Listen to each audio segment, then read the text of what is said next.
My name is Wilson Kagoro, and I'm the Warden Community Conservation for Murchison Falls National Park. Murchison Falls National Park is the largest national park in Uganda, covering a distance of about 3,893 square kilometers. And it is one landscape together with the Karuma and Bugungu. They make a distance of about 5,045 square kilometers. And this is one of the mostly visited parks in Uganda because of a number of mammal species recorded in this particular park. We have about 76 mammal species recorded in Murchison Falls. There are about 445 bird species recorded in Murchison Falls. And Murchison Falls is one of the parks that is mostly visited because of these attractions. There are quite a number of reptiles, a number of amphibians, a number of snakes, but because of their secret nature, some visitors don't feel comfortable seeing them, but we have quite a number of them. One of the challenges we face as a park is human-wildlife conflicts, and how we are managing it as a threat to the park. We have an electric fence as one of the interventions. An electric fence, in Murchison Falls we have an electric fence that covers a distance of 44 kilometers apparently, but we have just got a World Bank funding under investments in forests and protected area for climate smart development that is going to cover a distance of 101 kilometers. And this will cover quite a big area. Out of the 101, we're going to do 31 kilometers in Woya, 20 in Bulisa, 20 in Masindi, 30 in Kiriandongo. And so we hope after that we'll be able to extend, because Murchison Falls has a boundary parameter covering a distance of about 433 kilometers. And we hope to cover the biggest part of the park. However, the other side of Pakwach, where we have hippos disturbing people, we'll have to use a hippo fence, which is different from this design. However, we have many other interventions that have proved to be a little bit effective, but they are not as effective as the electric fence. We have beehives, and we have actually encouraged the communities to have bees. Wherever these elephants detect that there are bees somewhere, they always don't actually, of course they are not aware that bees sleep during the night, but they always avoid being close to bees because they know bees will sting them. That not being enough, we have also done some trenches. Trenches are ditches. They are 2 meters deep and about 1.5 meters wide. And because of that, I must say that trenches for a long time have been used as a human-wildlife conflict mitigation measure. But because we have areas which are a bit boggy, that are a bit swampy and rocky, and they may not be effective, elephants have used those areas to cross over to the community and cause mayhem to the neighboring communities. This is a solar-powered fence, and this place is called Yagupino, which is in Prongo, Town Council, Woya District. Next to me is a pillar, a white painted pillar. A pillar, most of the actually pillars along this stretch are showing the community members that you have now reached the park. This is a boundary between the park and the community. Inside is the park, and outside is the community. And next to the pillars, we have the fence line. Now, this fence line is not exactly the boundary, but it helps us control the crop-raiding elephants, buffaloes, cobs, and many other animals that are a problem to the community. It is a solar-powered fence, and the purpose of having the fence here is that, and the wires protruding inside, is that it helps shock the animal before it reaches there. You might actually think the poles are too short, but they are very, very effective. They are not long. Before the animal reaches the point where the poles are, it is already shocked because of the protruding wires facing the triggers that are facing inside the park. Because the triggers will shock the animal before it reaches there. Whether a buffalo or a cob or an elephant, big as they might be, they will be shocked because this solar-powered fence releases power in pulses. So when the animal comes closer and touches the wire, it is shocked before it reaches the main fence, and it is able to go back.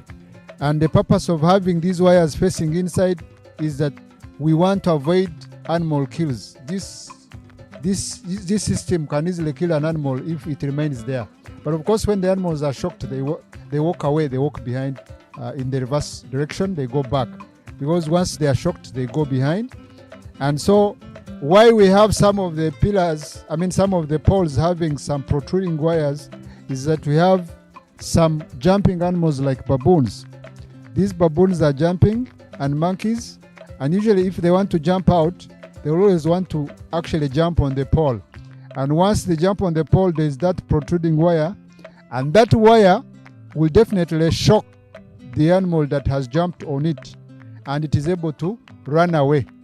Because the solar system and the fence system is powered in a way that it actually shocks and releases. So that way, because it releases power in pulses, the animal is shocked, and before it is shocked again, it jumps and runs away so that it is not killed. So that way, that is how this fence is very effective. And we have a stretch. Usually when we have a powerhouse which powers about 5 to 6 kilometers, and also another powerhouse probably ahead which powers about 5 to 6 kilometers. So that powerhouse is able to power all this distance from here up to about a distance of 5 to 6 kilometers ahead. And that way, this fence has proved to be very effective. Almost 95% it has been very effective in controlling the animals that have proved to be a problem to the community, especially those like buffaloes, like baboons, like elephants, and the cobs. These are no longer a problem, especially in places where we have this type of fence. I'm Private Albora Solomon. Right now I work as a technician. Here is our house. This is a solar system where we always receive the energy from the solar. Then it comes to the charge controller, and then we have the energizer. It's like our transformer. It steps up the voltage from the 12 volts to right here you are seeing here to 6.6 kilovolts. Provided our power is above 3.3 kilovolts, it can shock the elephant and it can run away. Here we have our siren. Here is the monitor. We have the siren and we have the alarm. This one, it makes you to monitor when the fence is working lively. This siren, once there is assuming the animal get entangled inside there, it will make for you the alarm. In case the animal gets entangled in the fence, we are able to know. This one I'm just demonstrating. In case it gets entangled, this one is I'm just doing like short circuiting.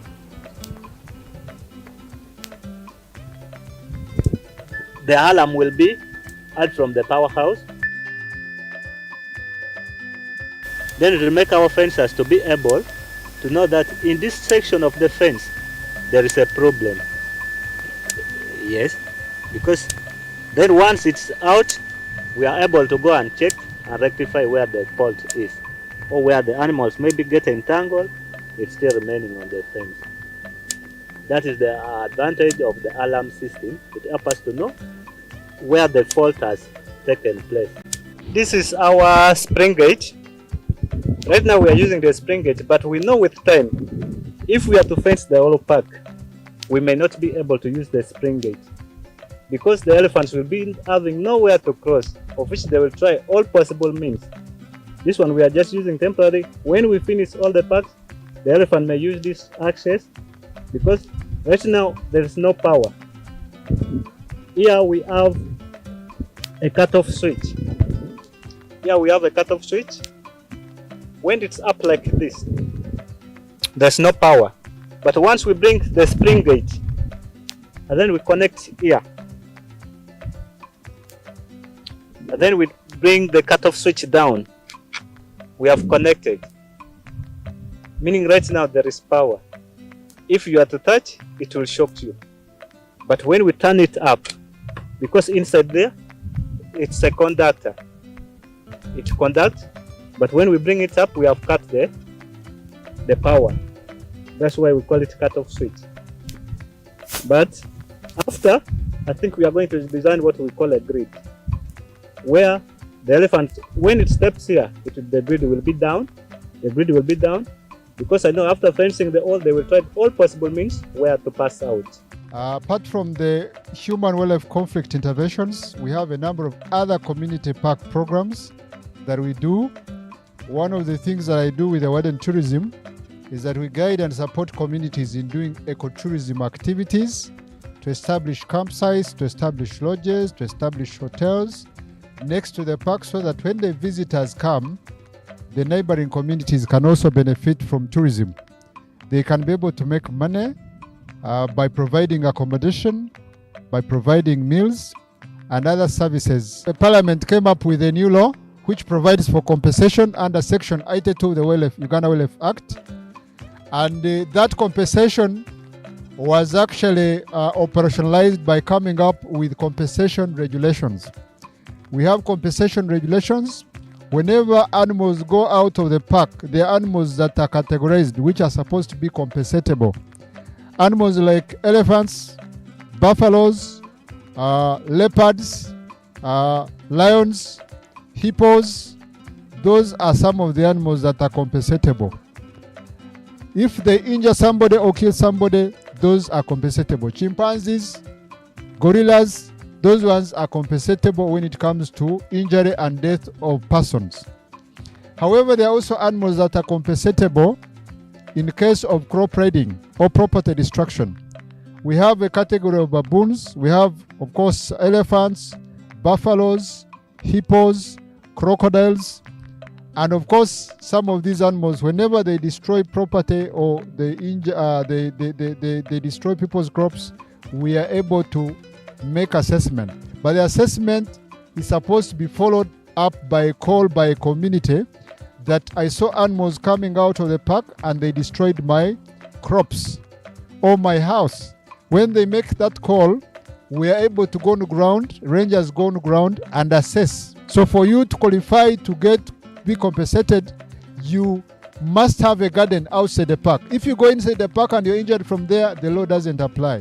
One of the things, one of the benefits communities next to the park get is that we have a revenue sharing program, and usually money for revenue sharing is 20% of the park entrance fees.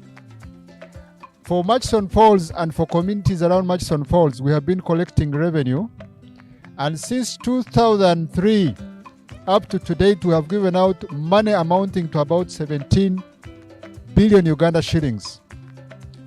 And one of the investments and one of the things this money has done is that money has been invested in infrastructure projects. These infrastructure projects have been commonly done in most of the communities surrounding not only Murchison Falls but all the other parks in Uganda that receive visitors and receive money. My name is Adiga Sande. I work as Community Conservation Ranger. This is Buganda Health Center 3, which is under Bulisa Sub-County, Bulisa District. It is found in Buganda Parish. So you see these facilities here. We have the maternity ward, which was constructed under UA revenue sharing, which comes through Murchison Falls National Park to the district. 20% of all gate entrance the visitors pay, which is given back to the community surrounding the park. I'm Dennis Muhangi, the in charge of this facility, Buganda Health Center 3, which started as a result of UA revenue sharing. Bulisa Sub-County took initiative to decide with the community have their UA revenue sharing to be invested into constructing for them the health center, which is helping to serve the community in terms of health services. The whole of this facility, all these buildings you are seeing here, it is Uganda Wildlife Authority. But for now, the government is supporting the facility with all the requirements. Our catchment area we are serving is now 13,200. We request HUA to continue supporting us so that the facility goes up to a level where it's supposed to be. The challenge is now elephants. Elephants are scattered everywhere in the whole sub-county, generally in the whole district.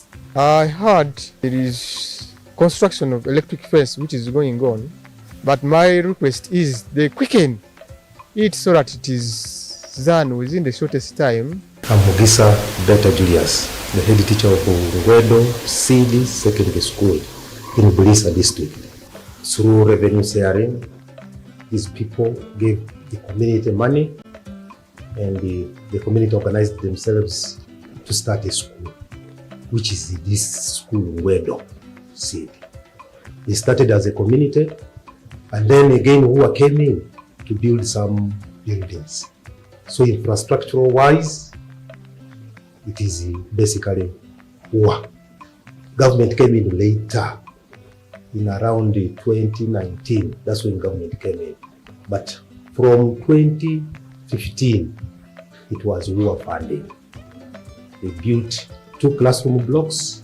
They built very nice pit latrine for girls. And all these buildings are there. We have them.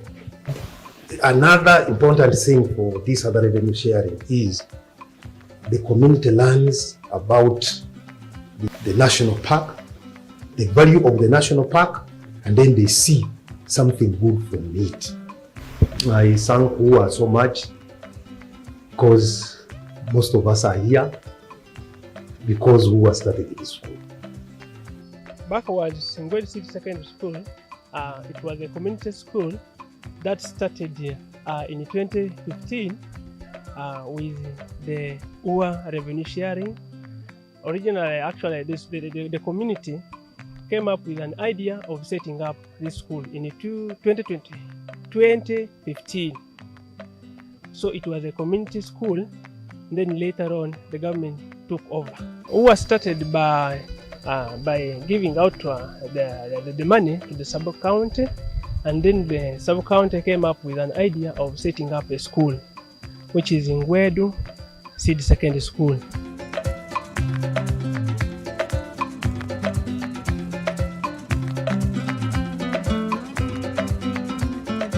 My name is Raymond Kato. I am the warden in charge of ecological monitoring and research for Murchison Falls Conservation Area. Murchison Falls is basically supposed to be a savanna park. So we carry out a lot of conservation programs to make sure that both plants and animals survive in one ecosystem.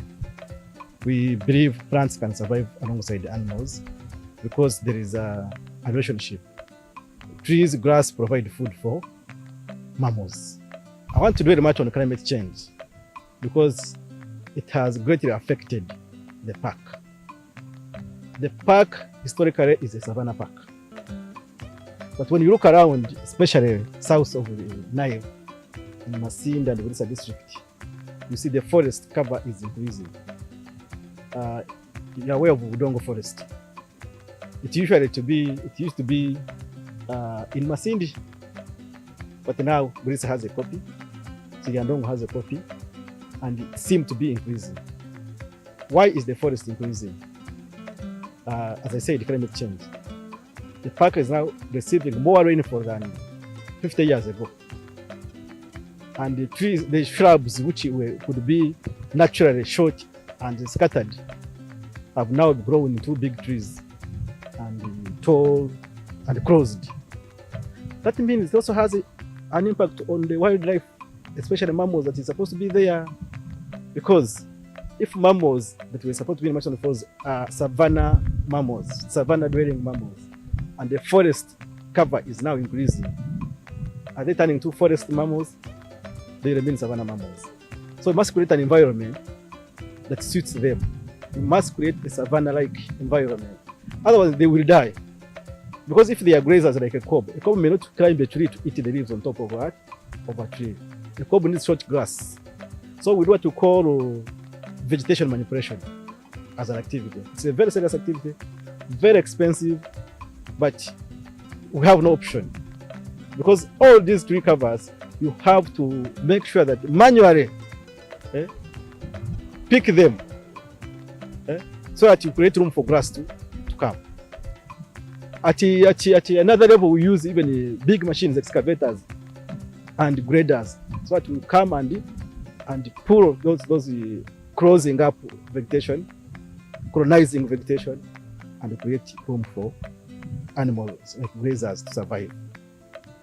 It also has a biological effect to animals, because if the trees are covered, animals like Uganda cobs will not be happy to feed there, because they must see where the enemy is coming. Where is the enemy? Who is the enemy of cobs? These, of course, predators, lions, hyenas, leopards, and they stalk them when the vegetation is thick. The minute it is grabbed. So they must be in an open area where they can see the predator at a distance. By the way, if the trees are closed, they cannot even give birth because they don't mate, they are stressed. So at the end of the day, if animals are not reproducing, the stock reduces. And if there's any calamity, you don't have animals. So that's why we continuously manipulate the vegetation. I want to give an example here. If you look ahead of this area here in the window here, you see a forest cover coming. A forest cover of Acacia nilotica. A forest cover of Borusas palms. But in between here, you see an open ground. This is an area where we have now manipulated, like I said, and created space and grass. You look at grass, it's very healthy. Compared to, look at my right side, where there is Borusas and where there is the closed nilotica, it's almost bare underneath. You're only seeing Borusas and the nilotica, Acacia nilotica. So animals won't be comfortable there. When you have animals, you know well that tourism in Uganda is eco-tourism. We come to see mammals. Very few Ugandans come to see these trees. These trees are in our gardens outside, but the mammals are not there. So we come to see game. Where they see a herd of elephants, where they see a herd of buffaloes, Uganda cobs, that's when they are happy. And we aim at satisfying our clients, customers. So if we open like this and animals come and tourists come and see them, then on our side we score. Tourists will come back and they say they are animals in Murchison Falls. They will tell their colleagues and a big number of tourists will come. But if they want to see trees, they don't come. But for us as a conservation agency, we protect both trees and animals, flora and fauna. So we must make sure that they are all healthy, ecosystem health. And that's why we do programs like ranging and managing. But we also have a program of making sure that the animals are not sick. We monitor their health. We monitor their population. We carry out census like any other census we've heard about of human beings. We also have periodic census for mammals. Because you need to know, if you have a shop, for example, you need to track your stock. You may wake up one time and people want salt and you don't have it and you didn't know. Then you are a poor keeper of that shop. Because you must know when the soap is about to get finished, you must restock. And we are also doing similar programs. We have reserves, for example, we don't have animals. Traditionally, because of the turmoil, Uganda has been at war for some time, 50 years ago, and most of these parks were depleted of wildlife, especially animals. They were poached. But now that we have peace, as a conservation agency, this is the time to restock those the animal that used to exist there. And we take them there from the areas which we think have more mammals and animals reaching carrying capacity. And that's why we carry out population census. Vis-a-vis, there is a science module we use to know the number of animals per square kilometer. So if they exceed that size, meaning they have so much stuff, because we calculate food quantities in a square kilometer vis-a-vis the number of animals feeding there. So if a packer has exceeded, who has reached carrying capacity, we translocate animals from that part to a packer which has enough.